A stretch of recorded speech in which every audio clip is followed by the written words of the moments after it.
గీతం యూనివర్సిటీకి, గీతం వర్సిటీకి, గీతం డీమ్డ్ వర్సిటీకి 54 ఎకరాల చిల్లర భూమిని ప్రభుత్వం క్రమబద్ధీకరిస్తుంది అంటూ అంటే అక్కడ ఎంపీ భరత్, శ్రీ భరత్కి బాలకృష్ణ రెండో అల్లుడు, అలానే లోకేష్ గారు తోడల్లుడికి భూములు కట్టబెడుతున్నారు అంటూ ప్రచారం జరుగుతుంది. దాని మీద హైకోర్టులో పిల్లు కూడా వేశారు. జడా శ్రవణ కుమార్ గారు దీనికి వ్యతిరేకంగా పిల్లు వేస్తే వైఎస్ఆర్సీపీకి సంబంధించి బొత్స సత్యనారాయణ గారు వీళ్ళందరూ కూడా ఆందోళన కూడా దిగుతున్నారు. ఏమని, ఇది అన్యాక్రాంతంగా వేల కోట్ల ఎకరాల ఆస్తిని వాళ్ళకి ఎందుకు కట్టబెడుతున్నారు అని. దీని మీద కొన్ని నిజంగానే ఇంట్రెస్టింగ్ వాదనలు అన్నమాట కోర్టులో.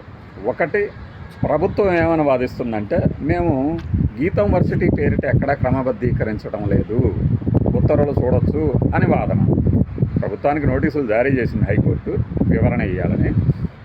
ఇక శ్రీ భరత్కి సంబంధించిన గీతం యూనివర్సిటీకి, లేదంటే గీతం వర్సిటీ, గీతం 2B వర్సిటీ, గీతం డీమ్డ్ వర్సిటీ వాళ్ళ వాదన ఏంటంటే, అసలు ప్రభుత్వ ఉత్తర్వులో ఎక్కడ తమ పేరిట క్రమబద్ధీకరిస్తున్నారని ఎక్కడా లేదని చెప్తుందట. చూసారా, మా పేరుతో చేస్తున్నారని వీళ్ళు చెప్పట్లేదు, ప్రభుత్వం కూడా ఆ పేరుతో మేము చేస్తున్నామని చెప్పట్లేదు. మరి బయట శ్రీ భరత్ అనబడు ఆ ఎంపీ గారు మాత్రం అవి ఎప్పటి నుంచో మా అధీనంలోనే ఉన్నాయి, అవి మేము మా పేరిట చేసుకోమని చేస్తున్నాము, దీంట్లో తప్పేంటి అని అడిగినట్లు కొంతమంది చెప్తున్నారు. నేనైతే చూడలా, వినలా. అంటే నా ముందు జరుగుతాయని కాదు, అన్నీ మనం చూసినట్లు అది లేదు, ప్రస్తుతానికైతే పరిశీలించలేదు ఆయన మాటల్ని, అంటే వినలేదని. మళ్ళీ వీళ్ళు అంటే ఇంత విచిత్రమైన వాదనలు ఎక్కడన్నా ఉన్నాయా? క్రమబద్ధీకరణ జరుగుతున్నది అన్నది వాస్తవం అని ఈ రెండు వాదనలు బట్టి అర్థమవుతుంది. ఏ పేరుతో చేస్తున్నారనే దాని మీదేమో ఆ పేరు అయ్యా మా పేరేం చేయట్లేదని వాళ్ళు, ప్రభుత్వం కూడా గీతం వర్సిటీ పేరుతో చేయట్లేదని వాళ్ళు ప్రభుత్వం ఇలా వాదిస్తుంటే ఇంకా చిక్కు ఎక్కడొస్తుంది అంటే, ఆ 54 కొన్ని ఎకరాల భూమిని రెగ్యులరైజ్ చేయటం అనేది జరుగుతోంది. ఎవరి పేరుతో? ఆ పేరు గవర్నమెంట్ ఇప్పుడు చెప్పాలి, ఎందుకు చేస్తున్నది చెప్పాలి. ఇప్పుడు నాకు కూడా పలుకుబడి ఉన్నది కదా అని చెప్పేసి ఇటు ఎల్ఆర్ఎస్, బీఆర్ఎస్ కింద ఇట్లాంటి స్కీములు ఏమన్నా వస్తే ముందే ఒక 2-3 కంచెలు వేసేసుకుని ఎప్పటి నుంచో ఇది నా ఏలుబడిలోనే ఉందని చెప్పేస్తే నాకు ఇచ్చేస్తారా? విధానపరమైన ప్రశ్న ఇది, పాలసీ. లేదు సెలెక్టివ్గా కొంతమందినే చేస్తారా? లేదు నిజంగానే ఈయన ఏలుబడిలో, లేదంటే ఈయన హయాంలో ఈయన ఆక్రమించుకొని, లేదు ఈయనే దాన్ని సాగు చేసుకుంటూనో లేకపోతే ఇంకో రకంగానో వాడుకుంటున్నాడనే దానికి ఆధారాలు ఉంటేనే చేస్తారా? పాలసీలో ఇన్ని రకాలుగా మ్యానిపులేషన్ చేయడానికి అవకాశం ఉంటుంది. మూడవది మ్యానిపులేషన్ కాదు, సరే ఈయన 30 ఏళ్ళ నుంచో లేదంటే 20 ఏళ్ళ నుంచో ఈయనే ఇవన్నీ చూసుకుంటున్నాడు కాబట్టి ఈయనకి ఇచ్చేద్దాము ఎల్ఆర్ఎస్ పేరిట అనిగానే ఏదన్నా ఉన్నదే పాలసీ.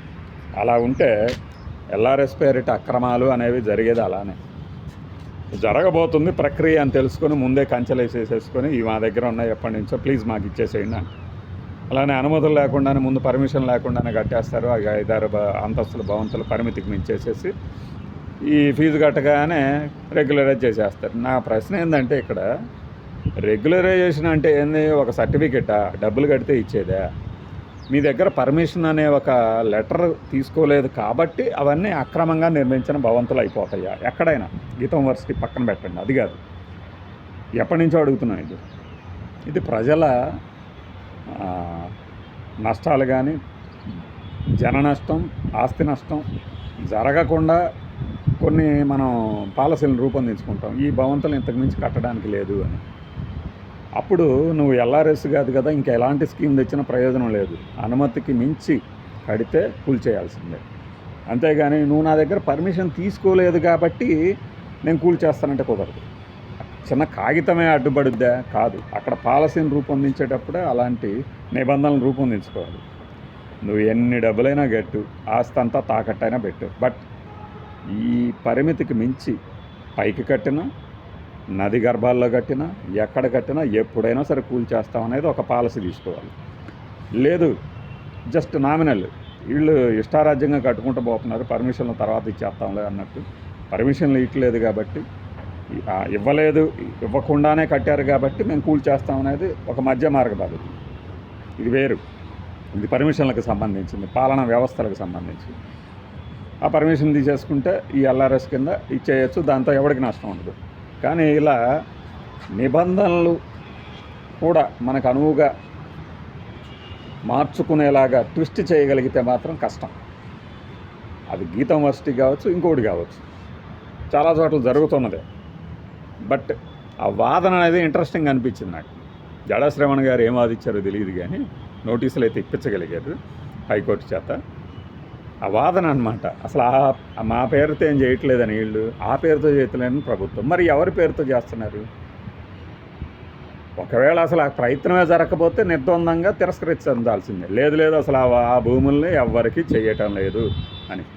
ఎవరికీ చేయటం లేదు, ఆ పేరుతో చేయటం వేరు. ఈ తేడా గమనించండి.